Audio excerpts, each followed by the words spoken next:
삶의 태도가 성실하다면 땅에 단단하게 발을 디디고 뚜벅뚜벅 걸어갈 수 있다. 세상 모든 것이 내 기대에 미치지 못하고 믿을 수 없더라도 성실하고 꾸준하게 생활하는 나는 믿을 수 있으니까.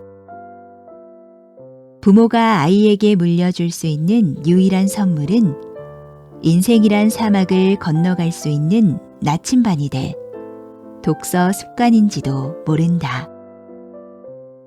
그는 오래전에 날 떠났는데 난 아직도 그를 떠나지 못하고 있었다. 떠나보내야 한다. 작별하지 않으면 영원히 이 순간에 붙들려 있을 수밖에 없다. 안녕하세요.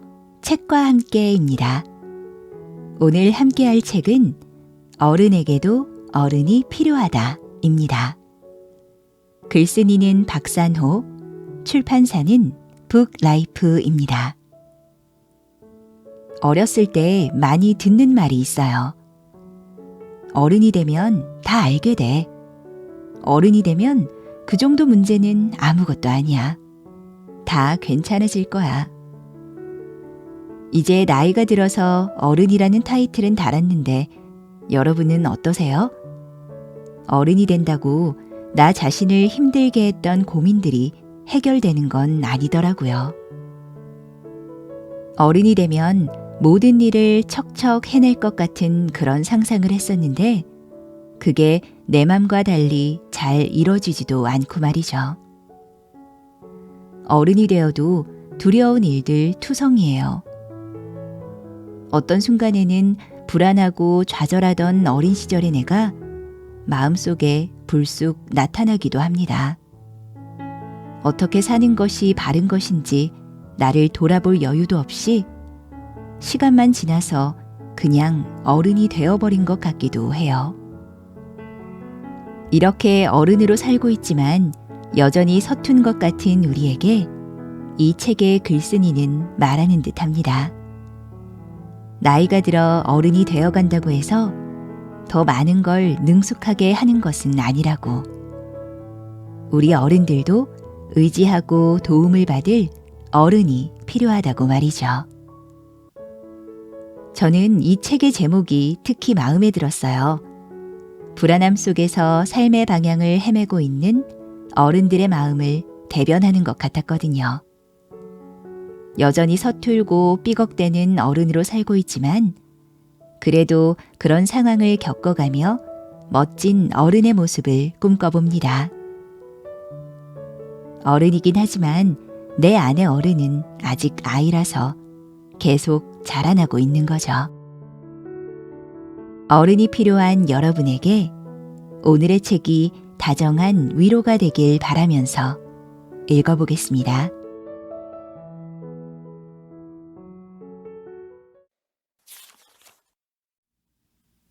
프롤로그 중에서 각자가 생각하는 어른의 정의는 다를 것이다. 시간은 꼬박꼬박 누구에게나 공평하게 흐르면서 인간이라면 누구나 노인이 되지만 그렇다고 아무나 어른이 되는 건 아닐 것이다. 나 역시 어렸을 때는 어른스럽다, 애어른 같다는 말을 참 많이도 듣고 컸지만 이제 40보다는 50 쪽으로 부쩍 기울어진 나이인데도 내가 어른이라는 자각도 자신도 별로 없다.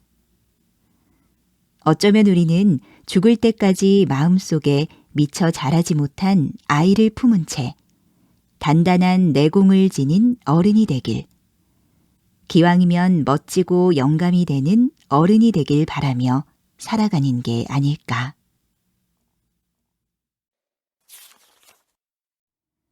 어쩌면 우리는 성실의 시간을 쌓아가고 있는지도 몰라.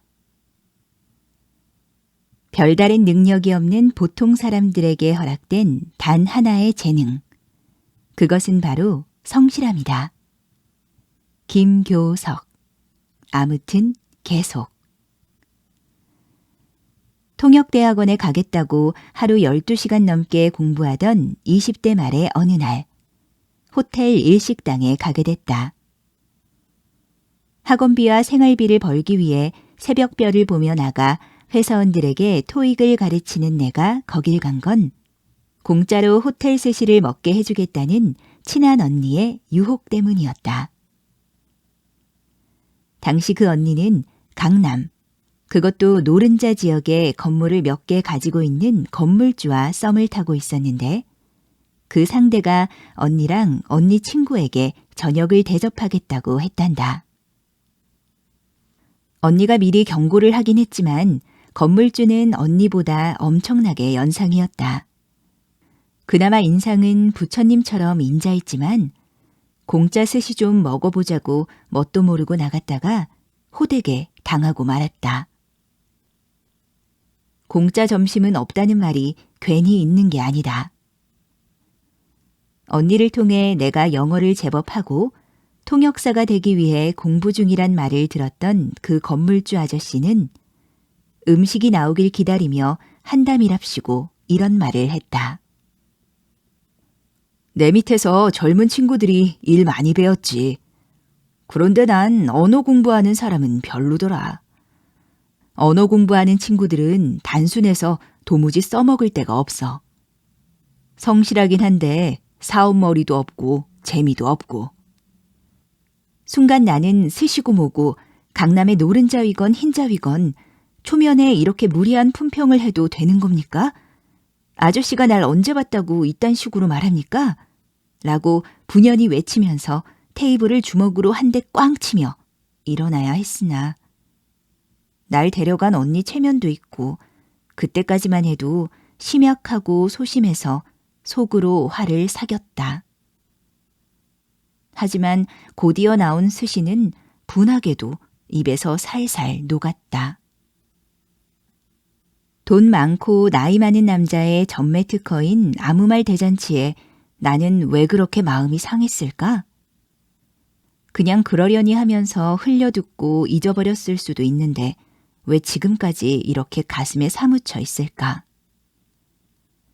돌이켜 생각해보면 성실하단 말을 학창시절부터 꾸준히 들어왔지만 그 말이 칭찬이나 찬사로 느꼈던 적이 한 번도 없었기 때문이었다. 남들의 시선이 멈추는 화려한 외모도 아니고 동네에서 소문이 자자한 부잣집 딸도 아닌 내가 제일 자주 들었던 성실하다는 평은 입에 발린 말이라도 해줄 게 없는 나머지 나온 말로 나는 이 말을 평범하기 그지없다는 말과 같은 말로 해석했다. 뭔가를 계속 열심히 한답시고 용은 쓰는 것 같은데 눈에 띄는 결과는 나오지 않고 언제나 책을 보고 있는 것 같은데 공부를 특출하게 잘하는 것 같지도 않고 뭔가 재미있는 별명을 붙여줄 만큼 개성이 번뜩이는 캐릭터도 아니고 그저 소처럼 열심히 우직하고 성실하게 살아간다는 그 이미지가 나는 몹시 싫었다. 평범하고 무난하기 그지없는 아이가 성실하기까지 해서 더 안쓰럽다는 의미가 아닐까. 조금은 피해의식이 드는 형용사였다. 내게 성실이란. 그러나 길게 보면 인생은 공평한 것. 작가 김교석이 말한 것처럼 신이 보통 사람에게 허락한 단 하나의 재능인 성실함이 빛을 발할 때가 우리의 인생에 적어도 한 번은 찾아온다. 이를테면 김동식 작가가 그런 경우다. 2016년 5월 오늘의 유머라는 인터넷 커뮤니티의 공포 게시판에 첫 글을 올린 후로 그는 2017년 9월까지 요괴, 외계인, 사람을 소재로 300편의 이야기를 써서 올렸다. 그러다 어떤 눈 밝은 기획자의 눈에 띄어 회색인간 시리즈를 출판해 일약 스타 작가로 떠올랐다. 22살부터 공장에서 10년 넘게 일해온 그는 한 인터넷 포털 사이트에서 글 쓰는 방법을 검색해서 글을 쓰기 시작했고 글 한 편 올리면 댓글로 칭찬하고 맞춤법과 글에 대한 충고를 올려주는 사람들의 반응이 재미있고 신이 나 계속 쓰다 보니 작가가 됐다고 한다. 독특하고 특이한 상상력도 발군이지만 하루 종일 공장에서 단추를 만들며 머릿속으로 이야기를 짓고 집에 오면 씻자마자 글을 써서 올리는 그의 생활을 성실하다 말고 달리 무슨 말로 표현할 수 있을까? 김동식 작가라는 다소 특이한 예를 들긴 했지만 사실 우리 주위는 성실한 사람들로 가득 차 있다. 거리의 아침을 여는 환경미화원들부터 우리의 일상을 채워주는 무수한 직종에 종사하는 이들의 성실한 생활이 없다면 일상이란 것이 과연 존재할 수 있을까? 내가 한 사람의 몫에 밥벌이를 하는 번역가가 되고 나서 만난 사람들, 특히 한 분야에서 일가를 이룬 사람들은 하나같이 성실하고 부지런했다. 흔히 작가는 영감이 찾아와야 글을 쓴다고 생각하기 쉽지만 내가 만난 대다수의 작가들은 회사원처럼 아침 일찍부터 노트북 앞에 앉아 자판을 두드리며 글을 쓰는 사람이 태반이다. 그런 성실은 얼어붙은 연못 밑에서 소리 없이 흐르는 물처럼 남의 눈에 띄지 않지만 언젠가는 빛을 발하게 된다. 이제는 성실하다는 말에 울컥하지 않는다. 성실이 재능이란 말에 전적으로 동의는 못하지만 성실한 생활 덕분에 비뚤어지지 않았으니까. 노력은 배신하지 않는다는 말이 있지만 어쩌면 노력은 우리를 배신할지 몰라도 성실은 우리를 배신하지 않는다. 노력이란 순간의 열정과도 비슷하지만 성실이란 그야말로 삶을 관통하는 하나의 태도니까. 삶의 태도가 성실하다면 땅에 단단하게 발을 디디고 뚜벅뚜벅 걸어갈 수 있다. 세상 모든 것이 내 기대에 미치지 못하고 믿을 수 없더라도 성실하고 꾸준하게 생활하는 나는 믿을 수 있으니까.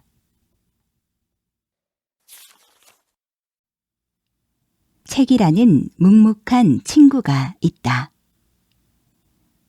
살풍경한 현실을 24시간 365일 내내 직면할 만큼 강한 이는 많지 않다.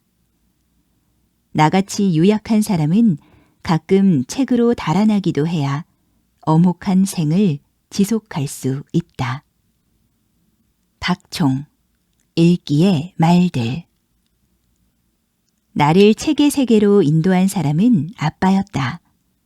밤마다 자기 전에 동화책을 읽어줬다거나 먼저 책 읽는 모범을 보였다는 그런 낭만적인 이야기가 아니다. 내가 어렸을 때 계몽사 전집 외판원을 잠깐 하던 아빠가 집에 동화 전집 한 지를 갖다 놓은 것이 계기가 됐다. 내 나이 7살.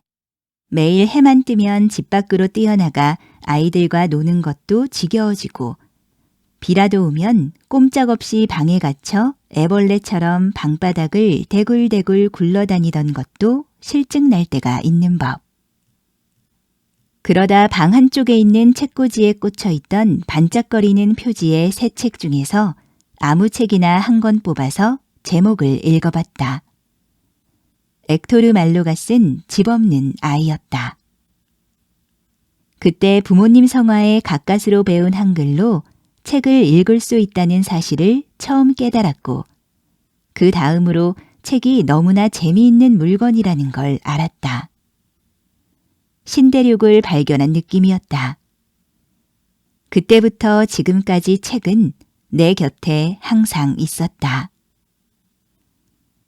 그렇게 아빠가 열어준 책 세계의 문이 닫히지 않게 지켜준 사람은 엄마였다. 아침부터 일하러 나가는 엄마는 나와 동생이 자는 밤에 종종 책을 읽었다. 자다 오줌이 마려 깨면 희미한 전등불 아래 엄마가 내 옆에 엎드려 책을 보거나 앉은뱅이 책상 앞에 앉아 책을 읽는 모습이 보였다.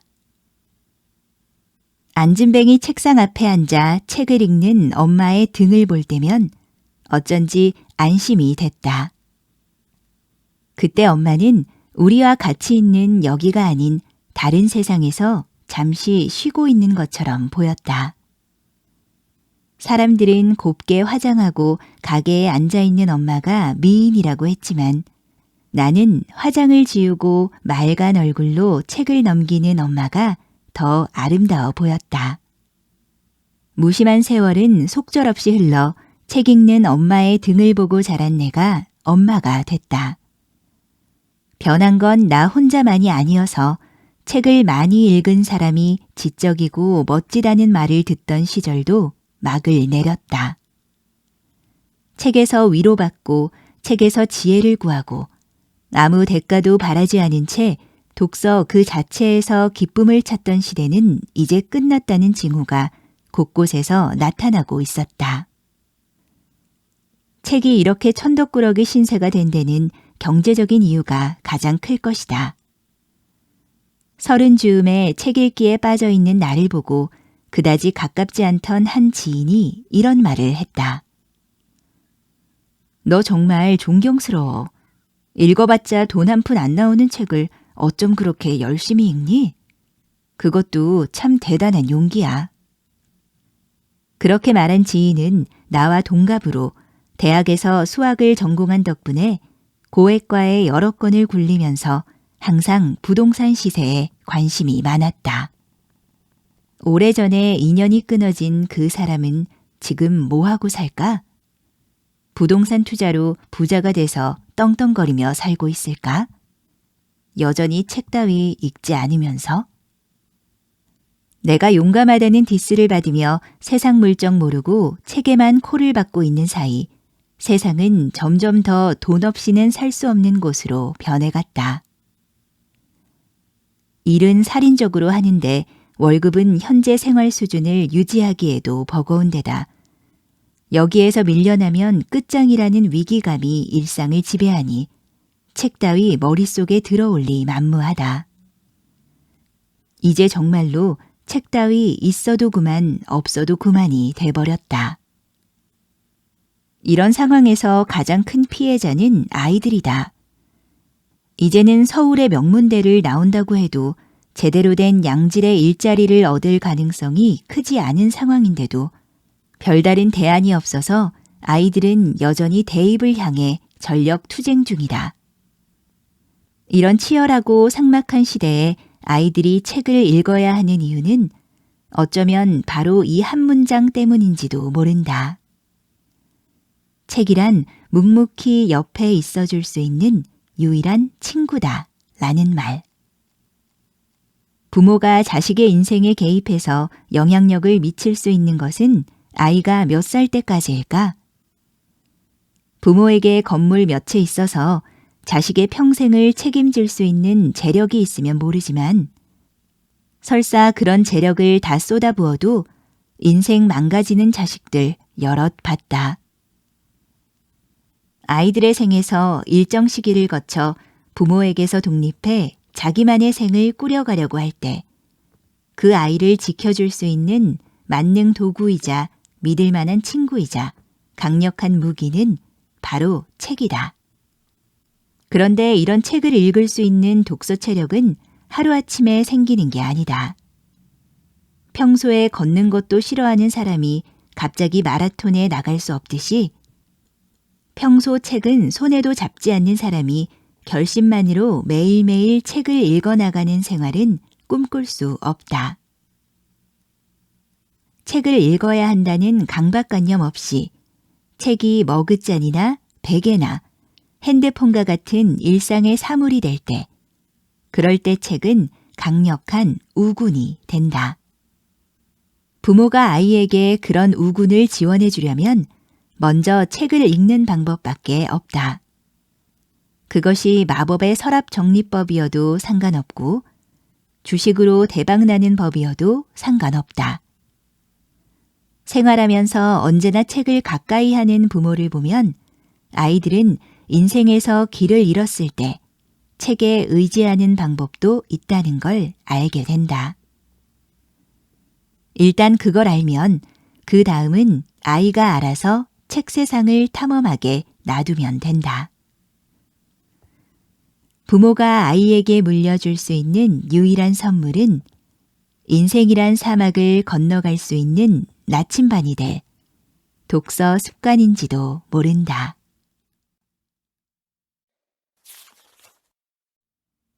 슬픔을 떠나 보내는 법. 슬픔은 머물지 않는다. 슬픔이 영원히 사라지지 않을 것만 같을 때조차 슬픔은 조금씩 흘러가고 있다. 어쩌면 머무는 것은 슬픔이 아니라 바로 우리 자신이다. 김해남. 지금도 그날이 기억난다. 부엌 식탁을 사이에 두고 마주 앉아 엄마와 이야기를 나누고 있었다. 아이를 낳은 지 얼마 되지 않아 육아의 모든 것이 생경하고 서투른 나를 도와주기 위해 엄마가 와 있던 때였다. 어쩌다 그 이야기가 나왔는지 기억은 안 나지만 엄마는 그때 엄마의 엄마, 외할머니에 대해 이야기를 하고 있었다. 전에도 드문드문 듣긴 했지만 그날은 외할머니가 엄마를 비롯한 형제들을 고아원에 맡기고 갔던 날에 대한 이야기였다.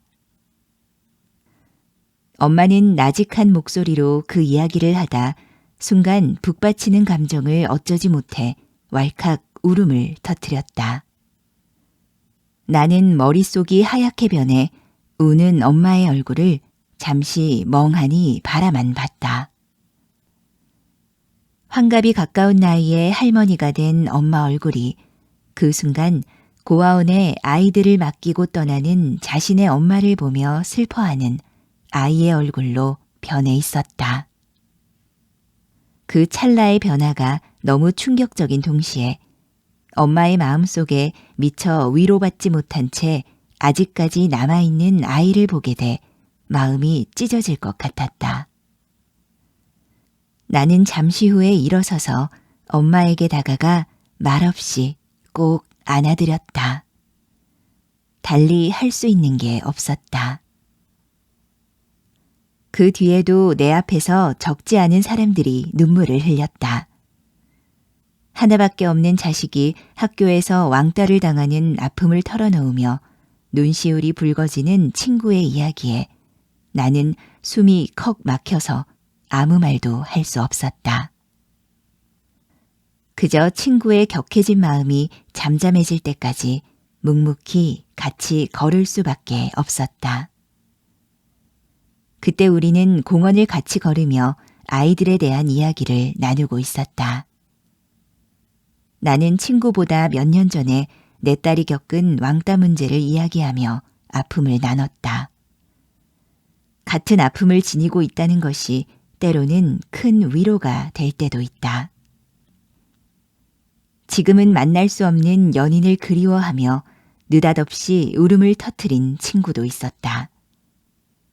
사랑에 빠진 사람이 가장 하고 싶은 이야기는 그 연인에 대한 이야기. 그날도 나는 그녀와 그녀의 연인에 대한 이야기를 하고 있었다.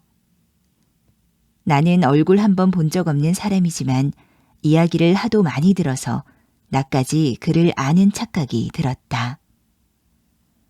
그토록 사랑하고 그리워하지만 이제는 만날 수 없게 된 그를 떠올리며 그녀는 이야기하다 조용히 눈물을 흘렸다. 그에 대한 그리움이 가시지 않은 건 알았지만 그 오랜 세월이 지났는데도 이렇게 눈물을 쏟을 수 있는 그 깊은 슬픔에 나는 놀랐다. 나는 그저 우는 그녀의 등을 다독일 수밖에 없었다. 한 번은 지하철에서 낯선 여인의 우는 얼굴을 보고 당황하기도 했다. 요즘은 지하철을 타면 다들 하나같이 핸드폰 화면에 얼굴을 받고 인터넷 삼매경에 빠지지만 평소에 집안에만 틀어박혀 있는 나는 외출길에 지하철을 타면 종종 사람들을 구경한다. 그날도 그런 날이었는데 문득 화장을 곱게 하고 맞은편에 앉아있던 여자가 눈물을 흘리고 있는 모습이 눈에 들어왔다. 누군가 자신의 슬픔을 알아챌까봐 이를 악물고 있었지만 그런 노력이 무색하게 눈물이 방울방울 뺨으로 흘러내리고 있었다. 나는 얼결에 아무것도 보지 못한 것처럼 고개를 숙였지만 이름도 사연도 모르는 그녀의 눈물이 안타깝고 궁금했다. 내가 가장 많이 슬펐을 때가 언제일까 생각해보니 20대였다.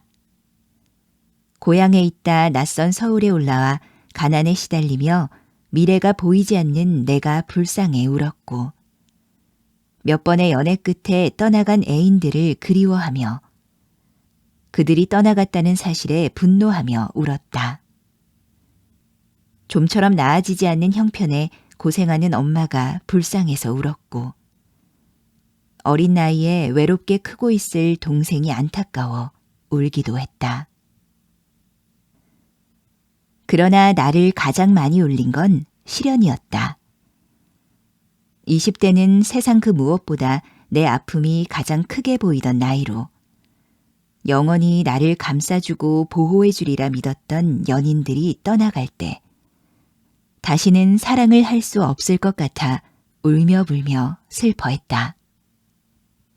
영원히 이 슬픔이 끝나지 않을 것 같은 두려움에 더 슬펐다. 시간이 약이란 친구들의 말은 귀에 들어오지도 않았고 이 슬픔이 내 인생을 지배할 거란 터무니없는 생각에 사로잡혀 있었다. 그때는 세상의 모든 불이 꺼져버린 것처럼 깜깜한 거리를 홀로 걷는 마음으로 살았다. 그러다 시간이 흐르며 깨달았다.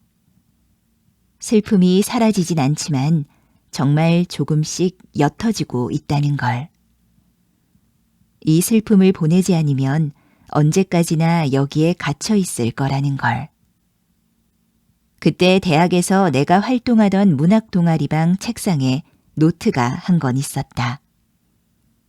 아무나 내키는 대로 시나 낙서를 끄적일 수 있는 노트에 적힌 짧은 시 같은 문장이 슬픔에 지친 내 마음을 달래줬다. A란 동아리 친구가 쓴 글이었는데 역시 시련에 대한 글이었다. 그는 이렇게 썼다. 난 떠나간 너를 기다리는 게 아니야. 널 떠날 수 있는 내 마음을 기다리는 거야. 지금 보면 유치하기 짝이 없는 글일 수도 있지만 그걸 보며 알았다. 그는 오래전에 날 떠났는데 난 아직도 그를 떠나지 못하고 있었다. 떠나보내야 한다. 작별하지 않으면 영원히 이 순간에 붙들려 있을 수밖에 없다. 그때부터 슬픔이 다가와도 그렇게 무섭지 않았다. 언젠가는 떠나야 하고 결국 떠날 순간이 온다는 걸 아니까. 그 후로도 슬픔은 반갑지도 않은데 자주 날 찾아왔다. 졸업하고 좀처럼 취직이 되지 않아 괴로웠고 이민을 신청해서 1년 가까이 피가 마르는 심정으로 기다렸는데 결국 안 됐다. 한국으로 돌아와서 대학원에 2번이나 지원했는데 2년 연속 떨어졌고 결혼해서도 울 일은 너무나 많았다. 그래도 대학교 때처럼 하늘이 무너지는 것처럼 슬프진 않았다. 언젠가는 이 슬픔도 지나가리란 걸 알고 있었으니까. 이 슬픔이 가면 또 다른 얼굴로 찾아오겠지만 그래도 하늘은 무너지지 않고 나는 계속 살아갈 테니까. 내가 사랑하는 사람들에게 슬픔이 찾아올 때 할 수 있는 일은 옆에 묵묵히 있어주는 것이다.